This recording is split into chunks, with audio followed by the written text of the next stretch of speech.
Hi, Jen. Welcome to the show. Sherry, thank you so much for having me. I'm thrilled. I love listening to your podcast. I love your enthusiasm for life, and it just gets me excited when I hear you speak. So I'm thrilled to be on the show. Oh my goodness, the pleasure Very is big. all mine because you have so much to offer the world. And what I love the most, I think, about your work is that you bring this balance where there's beauty and there's this connection to the modern world. But then you also remind us that we need to get out, connect with nature. And this is also something that I see less and less and less. And I've got kids, I've got two girls, and this is like pulling teeth sometimes to get them Oh, to come out and hike with me and do outdoor things. Oh my goodness, to go camping or just even to sit outside in the yard. And so first, yeah. before we get into this place, because you've been in the beauty industry for over 20 years, how Yeah. did you go from that to now becoming this advocate around really helping people harness brain health and start to connect more with nature and just really establish that natural connection? So, share with us your story a little bit. Yeah. So my start was actually in Merrill Lynch, was in finance, and I didn't like it at all. But I was doing then on the side makeup artistry at night and on weekends just to learn about the industry. My mom was a makeup artist when I was a kid in the Bronx. So I'm born and raised in the Bronx, and my dad was an FBI agent, which is kind of funny. My mom, the makeup artist, from dad FBI is very different worlds. But Wow. my mom taught me a lot about the makeup industry, even though I was always an outdoors person. I was in sports a lot, as back then they called it like tomboy. And I was never like very girly girl. I was always the tomboy in the group. And I was in Merrill Lynch, but I started doing my makeup artistry in the sky. And this was in the mid 90s. So this is a long time ago. And a friend of mine happened to be a producer of a TV show or TV segment, like a news station. I was living in Florida at the time. And he said, I need you to come on TV, bring your makeup kit and talk about the products you're using on celebrities. And let me just tell you, there was no one on TV talking about anything back then because, again, I hate saying back then because it makes me Yeah, feel so old. But, it's like 1997, people weren't on TV talking about anything other than the news. So his actual guest fell through that was supposed to be on. And I brought my makeup kit. I didn't want to be there, but he was a good friend of mine. And I started talking about beauty products that I was using on celebrities. And he said, can you come back the next week? And the next week. And this was a start of people then calling me saying, why is Bobby Brown, the rap star, making makeup? I'm like, no, it's not Whitney Houston's husband. It's actually a woman named Bobby Brown. And there's Fresh that was just coming out in Stila and Urban Decay and all these new indie brands. So I thought, wow, I have this. So I got asked to have a weekly TV segment. And this weekly TV segment led to my idea of if I could use TV as a teaching tool, an educational piece, I wonder if I could start a business or open a store, and that could be my sales channel. wow. And it took me a while, but 1998, I officially launched the business and started Beauty Bar. And that was the beginning of an idea to take beauty out of a department store setting. And there was no Ulta yet. I think Sephora had just come to the US, but I had not known about it yet when I was on TV. So they had launched one store in New York and I was in Florida, so I didn't really know that much about it.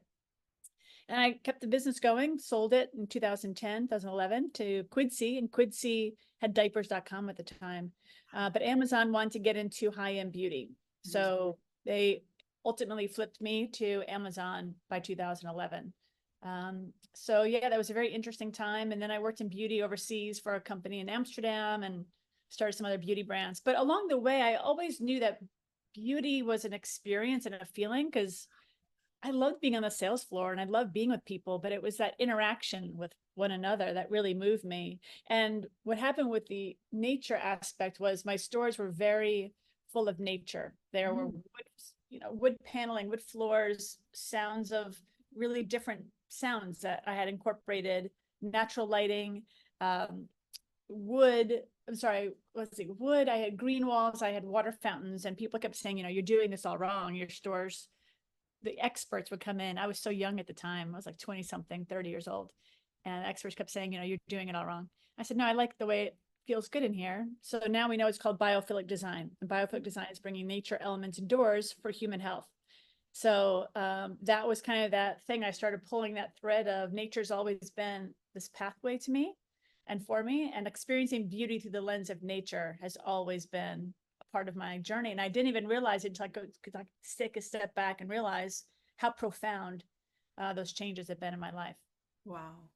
Wow, Yeah. that's so amazing. And first of all, like there's just so much to unpack here, just how badass you are and just going with flow and just really following life and having it lead you into what was obviously very revolutionary. And a couple of things that you said, and actually before I get into that, I just want to just share this with everyone listening. The first time we connected, I was like floored because you were living in this tent. Oh Like yeah. I'm like, what do you mean you're living in a tent? You're like, yeah, this is where I hang out in the summer. And so I want you to share this experience. So what is this modern tent that's got all of like you've got a kitchen, you've got like a whole like Yeah. environment in there. So what is this space? And what's funny is it's not modern at all. Our structure is over 150 years old. Wow. And it started in 1869. It's a town called Ocean Grove, New Jersey. And when the settlers came there in 1869, they wanted a place to settle their encampment, if you will. And they are a Methodist community. Mhm. And you don't have to be Methodist to be there, but that's how it started. It was a Methodist group, and they set up camp. And the structures, I think there were 200 to 300 or more when they created this town. And now there are only 114 tents left in the middle of this Wow. town. And so it's a beachside community at the Jersey Shore, which sounds very odd to talk about tents at the Jersey Shore, but it is one of the most beautiful ways to exist. I'm back home in the city right now, but I'll be going back to the beach tomorrow. But there are 114 of us all surrounding the middle of this town, and we're 2 blocks off the ocean. And it is the most profound way to exist for 4 months every year. This is our 35th year in our tent, and it's half tent. So the tent is like 20 foot by 20 foot, and the cabin that everyone has a different cabin attached. The Okay. cabin, it's a kitchen, bathroom, and like a little living room area.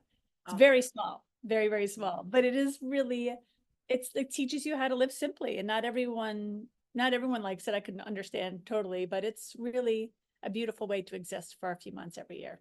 so good. So good. And Uh, something we were talking about as well before we started recording, you mentioned also that you use AI regularly. So you're very much again connected to the yes. modern world and in the flow of all the technology. But how do you create that balance? And how can we also learn from you to create that balance?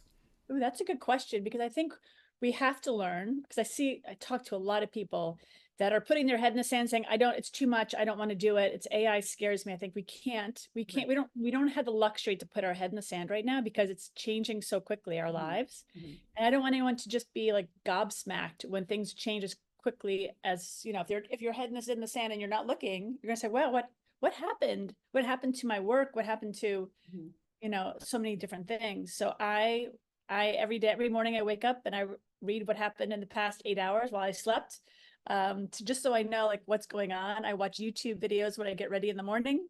When I shower, I watch whatever's happened on YouTube overnight. But yeah, I'm fascinated by it. But I think it's important that we know how to utilize it. Why not utilize it? And I use it for, especially for science, for backing up any work I'm doing or talking about Mhm. talking points, making sure I have the science correct and the data correct. Because it's great. It's fantastic. It's helping me with decks when I do a lot of presentations all the time. It makes my life so much faster and easier. So I think it's important that we utilize it, but also be aware of it. So yeah, I like the balance of both, because I always say there's so much more greatness in being versus doing. So when we can kind of step in that place of just being present and listening and kind of just being here and not always attached to tech. It just, even though this is helping us, I got to meet you and talk to you. It's so incredible. But that balance is important. Like what your work is so important, like you being with people and the fitness and the working out and the exercising and moving your body. It's like it's imperative for humanity to keep doing that. Yeah. And for me also being outdoors, I have to be in nature every single day. And there's moments where I get super busy in work, or there's Oh moments where I've yeah. been injured and I haven't been able to get out as much as I normally want to. And I feel that. Like I feel my energy, I feel my vibration. My thoughts are negative. I start to think about worst case scenarios. I really start to notice a massive shift in my world. And I think the more and more that we are engaged in that sort of Yeah. distance between what is reality, what is the natural energy of nature, I think the more and more that we're actually experiencing a lot of the things that we're now making a natural part of our life. It's now normal to take medication for feeling certain way, and it's now normal to be more indoors. And so what are your thoughts on that, Jennifer? And some of the things that you were also saying before we started recording is a lot of us don't even understand the power of just sound from nature, or the power of hearing even birds chirping. So can you expand on that, because this is also brand new information for me as well. Yeah, it's so much fun for me because I get to learn things every day too. Because I get to talk to so many people like you. I get to have a podcast and talk to people that are specializing in nature connection. I'm just blown away. So yeah, like there's something that you just talked about, because when we're not outside, we're not moving. When we're outside, we're moving our bodies gradually, just walking. Like we help with rumination because we're ruminating all the things I didn't do this right, I didn't do, or I should have, or I could have. It really helps us process that rumination. So we're able to then move through it, like let our bodies kind of be like, okay, we're moving our bodies, we're okay. But the nature aspect is that we spend 93% of our time indoors now. And that really started during the Industrial Revolution, where that greatest migration indoors happened. And we have been changed ever since. But what I would say is we have archaic brains that evolved outdoors.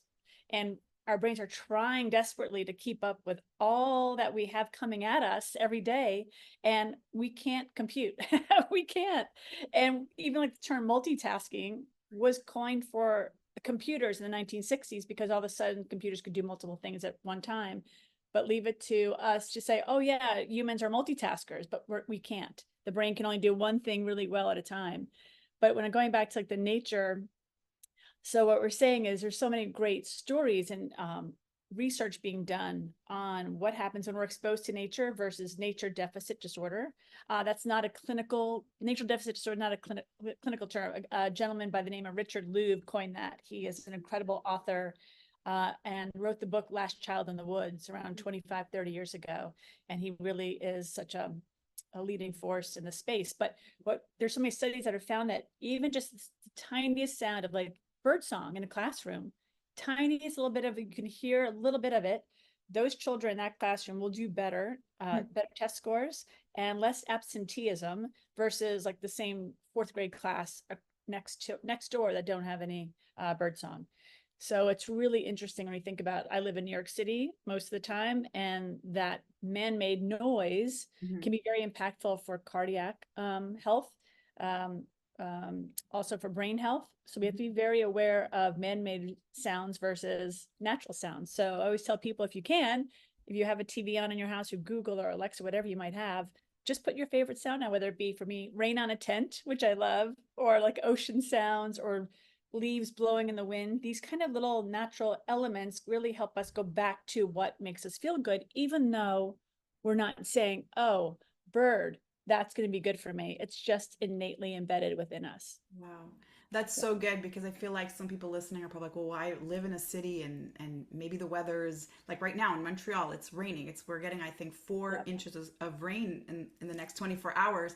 So I can tell you, people won't really be going out and taking walks. And it's something I actually love to do. I love bringing my dogs and going for a walk in the rain. Yes. They get a little Yeah. bit nasty coming back home. They don't smell so good, They but I don't get it. smell so Yes, good. I They're a little know. bit gross to touch, but it's so energizing.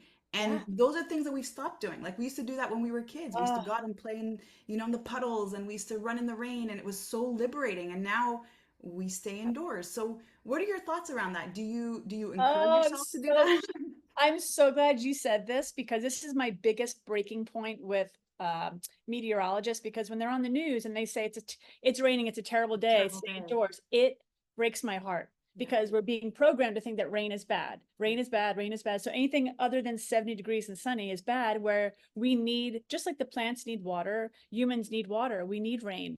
And also it releases something called a negative ions. So these negative ions really help us relax, helps with our stress, helps with our anxiety. So we can't see, smell, or taste these negative ions that are released in rain, but we need these. That's why it feels good to kind of jump in the puddles and walk in the rain. And the sound of rain on an umbrella really is very So soothing as good. well. Yeah. So I always tell people, don't fear the rain, and please go outside when you can, when it's safe. No thunder and lightning, but when it's safe to go outside in the rain, do it, because it's really a great way to experience water. We need to fall back in love with water. Wallace J. Nichols is a great scientist who created Blue Mind, and Blue Mind was all of his work around why water matters. to humans and how creative we become when we're around water. He just passed unexpectedly around 3 weeks ago, which has been really devastating to the community. But he was such an advocate for falling back in love with water in Right. all the forms that we receive it, fall in love with it. Right. Yeah. Yeah, and water carries information. I watched this really amazing documentary on Gaia. First of all, we're made of 80% water, Yeah. and water stores information. That means if it's gone through a toxic plant, or if you've even sent words that are a little bit harsh, Yeah. it actually stores that energy. So if you imagine on a daily basis, you're calling yourself certain names, I mean, you're storing all that energy inside your body. And so being able to neutralize that means connecting with the energy of nature. And so in going out and really being able to connect with that natural vibration of the universe is how we can start to get those ions and to start to bounce it out. And a mantra that I use, and again, I live in Canada. I live in a very unpredictable environment. So it could say one thing on the weather and Yeah. then it's like a completely different thing. And this mantra I always use is I'm comfortable with being uncomfortable. I'm comfortable being Mhm. uncomfortable. And to your point, we always hear about it being a rainy day or a snowy day and it's a bad day, or we Yeah. tell ourselves it's a bad day and then we put ourselves in that mood and then match that Yeah. energy. And so how can we maybe be able to implement a little bit more actionable steps, Jennifer, that really can help us fall in love with nature? Because again, we're told don't go outside the mosquitoes and don't go outside for certain times of days because the sun's too hot. And so how can we have that relationship with nature that really helps us even just be able to enjoy it a little bit more and be able to actually reduce that 96% of the time not being outdoors? Yeah. It's so interesting that you're saying that because you're so good. So it's just so important because again, we evolved outdoors and we put these four walls of a confine around us because that's where we're supposed to be. And we have this thing called the comfort crisis because everything can come to our door. You're where you are, I am where I am, and we can so easily get anything delivered. And it's created this separation from what makes us whole. And we don't need to do much. It's just this sense of like, even if you can go for a walk around your neighborhood and witness the trees, they're like, oh, I didn't know a ginkgo tree was on my street. I didn't know these leaves were Yeah. ginkgo leaves. And I didn't know that there were this kind of sense of discovery where we become childlike again, which I think is so important that we say, oh my gosh, there are butterflies here. Or it gives us opportunity, sense wonder and awe. And the human body needs that to really flourish and really not just survive, but to flourish, really. We need that sense of wonder, discovery, and Mhm. not online. We need to do it in this three-dimensional world where we're feeling. I always say that we are sensorial beings looking for sensorial experiences, and that's where we come alive. So even just a simple walk on the block with a dog or yourself, if you have 10 minutes in between Zoom calls, I always just tell people get up, let your eyes wander, take your sunglasses off for a few minutes and let your eyes get some sunlight, and don't listen to don't have your earbuds in, just really take in the sounds around you because all of a sudden you start hearing, oh, are those cicadas? Why are cicadas or whatever, crickets? Or you really start tuning in to the natural rhythms around you. And it really helps so many ways with your sleep patterns, the circadian rhythm with we wake up at a certain time with the sunrise and we start getting ready when the sun sets in the summer. And it's just so impactful. And I wake up because I live in a tent. I wake up before the sun because it's already bright in my tent. And I go for a swim at sunrise.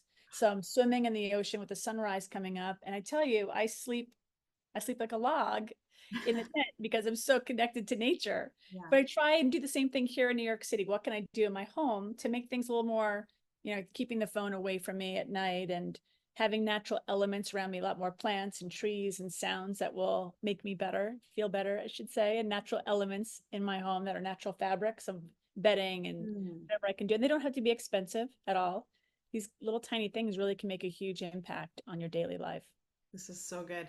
What's coming up for me as you're sharing all this is how we've actually made our day so conditional. I Mm, get to be happy when it's nice outside. It's got to be sunny. It's got to be warm. I'm yeah, happy when it's not raining, or I'll only go for my walk when the weather is nice, right?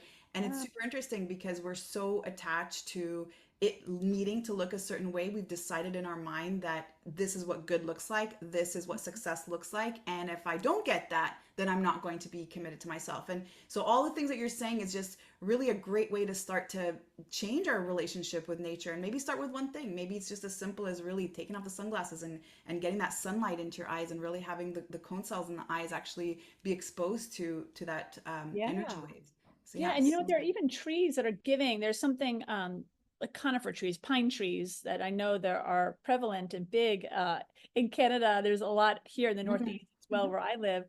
There's so many beautiful conifer trees here. But what's really interesting is that Dr. Lee in Japan studied this in the early 1980s, and he's been studying it ever since, that these conifer trees release something called phytoncides. Hmm.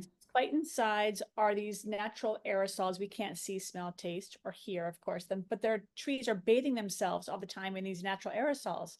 And what's so incredible that these phytoncides activate something called our NK cells, our natural killer cells Hmm. in the human body, which ward off disease and illness for us. Wow. So I always say there are power in the pines. So always linger a little bit longer around the pine trees, because it's like taking a daily multivitamin that we didn't even realize we're getting.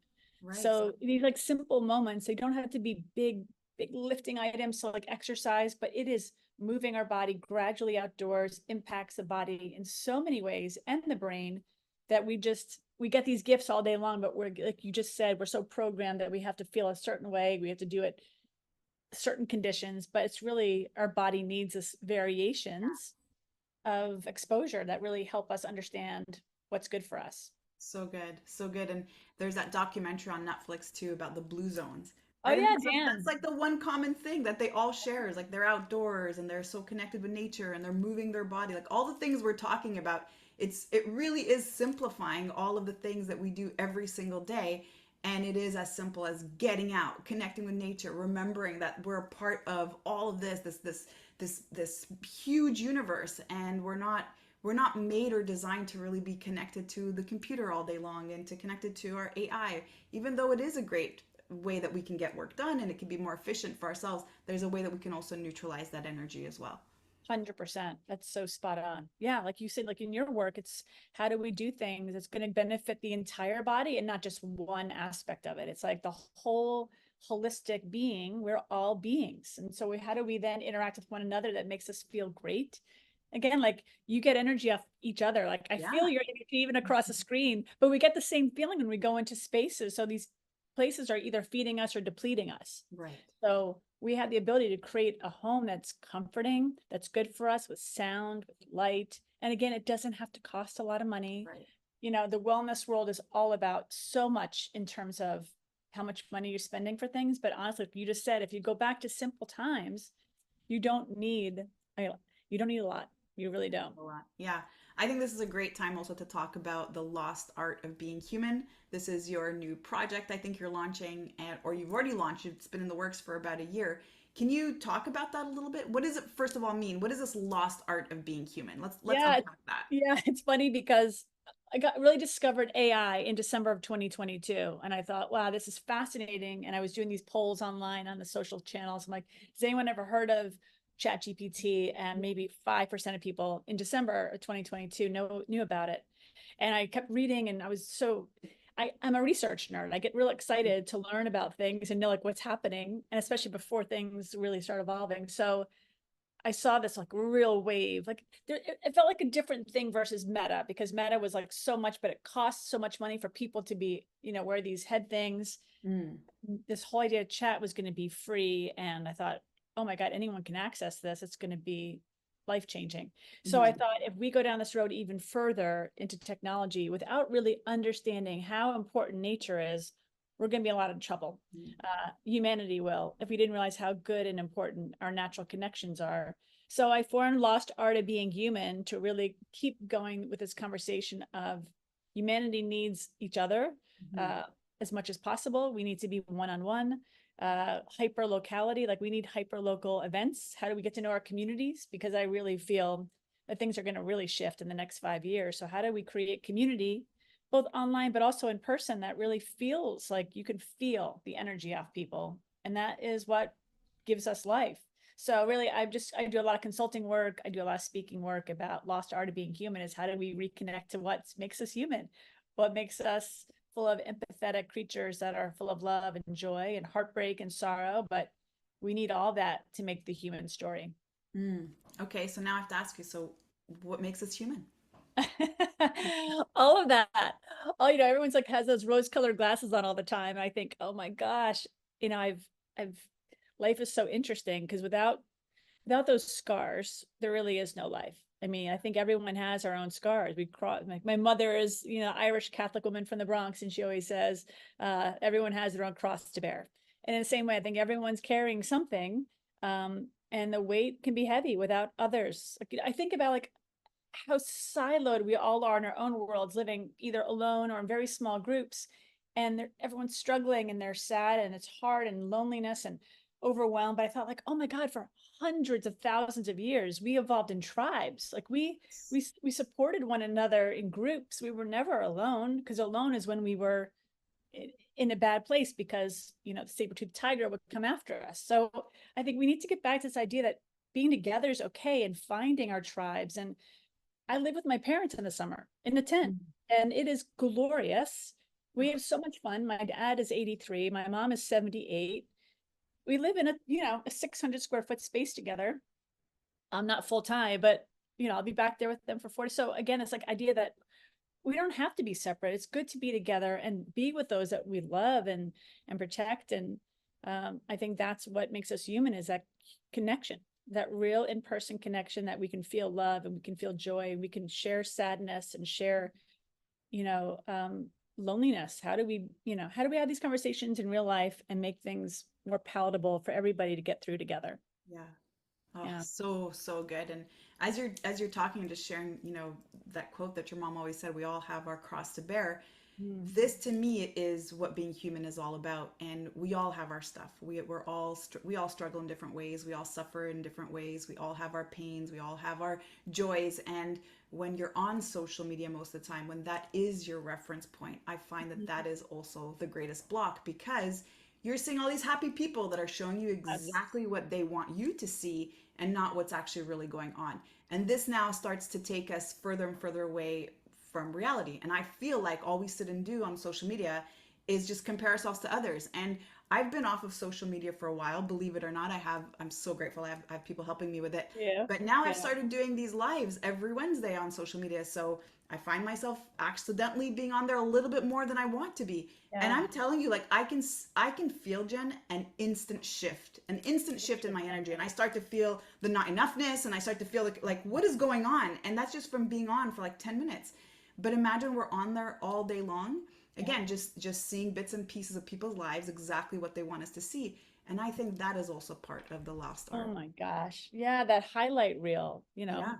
Yeah, it's like a resume. Here's my resume every day of what you think's happening. Or I post beautiful pictures of sunrises. It's like, wow, you're literally living the life. I think like I have a family member who's like in this, dying process right now. So my ability to like live life in my body that I'm given is the gift that I have, that I'm still alive right now and I can be with him the rest of the time. So people don't see, although I do show it on social media, so people know there's still sadness. People carry things, even though they're not showing it every day. It's important to know that people still experience this life. It's life. It's just a part of life. So I try and show both sides when I'm on social media, because I do use all of them. But you're right, because you get sucked in. You're like, oh my God, how much time am I spending on this? But I do like to use it for educational purposes. I love to share, certain things about AI that I'm learning, and how it impacts the human brain. And I get excited about that because I nerd out. So good. This is so good. This is such a good conversation, Jen. And as we wrap it up today, I'm just curious if there's any last words of insight that you want to share with people, maybe some actionable steps that people listening in today can walk away with. What would that be? Oh, thank you for that. I always just say, like, I always say, you don't have to go far, just go. Mm, Just take that short walk around the block. I mean, today in New York City, it's like 97 degrees. It's really hot and it's not comfortable. But just do something that your body will feel connected to the space and place you're in, witness that sun on your skin. Is there a warm breeze? Is there a cool breeze? What do you hear? I would say our superpower is our intuition, and we can't have intuition if we keep having our earbuds and our ears listening to the external world. So let your body feel the space you're in, and you will learn so much about yourself. You'll be able to pick up on cues around you that you're like, am I safe? Am I unsafe? Do I feel good? Do I not feel good? So just take the time to just be there, whether it be with someone else or alone, but you learn a lot about how you feel in these places very quickly. This is so good. You're amazing. You're Oh, so you are too, inspirational. Sherry. Thank you Uh, so much. I love your TEDx, and if anybody's listening in today, you should definitely go and listen to Jen's TEDx, and we're gonna put this also in the show notes. If people wanted to reach out to you, Jen, where could they go to do that?